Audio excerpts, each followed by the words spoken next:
During the mid-term budget policy statement, Finance Minister Enoch Godongwana announced that government would be covering some of Eskom's debt.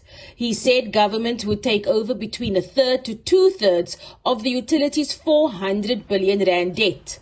But no exact figures have been given. Much as Treasury has announced and will be setting out more clearly in the February budget how much of the debt is going to be taken up, Eskom will still remain indebted.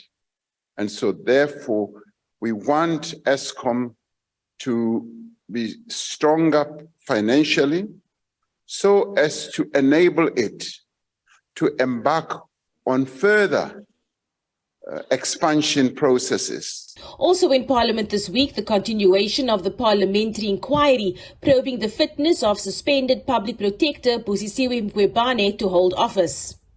Claims made by Mqwebane that her bodyguard was poisoned after she began the investigation into the SARS rogue unit was refuted by Cornelius van der Merwe, the senior manager for legal services in the Public Protector's office.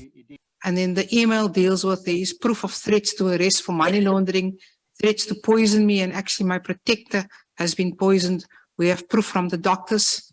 My car tampered with. Witnesses who fear for their lives confirmed 2 people who died mysteriously. One of the protectors fell ill. According to the report that we received or that we had insight into from the protection services, he was interviewed and it was actually, they didn't find any poisonous substance in his body. It related to issue of overindulgence in some food, Kentucky or something like that. Appearing before a joint committee of public enterprises and mineral resources and energy, the new Eskom board and management engaged MPs on the energy crisis and issues relating to the Koeberg nuclear station. Board chair Mpho Makwana said the new board had established a committee that will oversee the core functions of Eskom. While the Office of the Auditor-General appeared before the Standing Committee on Public Accounts to give a brief of audit outcomes of some SOEs. Referring to the SABC, the AG said despite continued operational losses, the SABC has sufficient resources to meet its financial obligations in the short to medium term.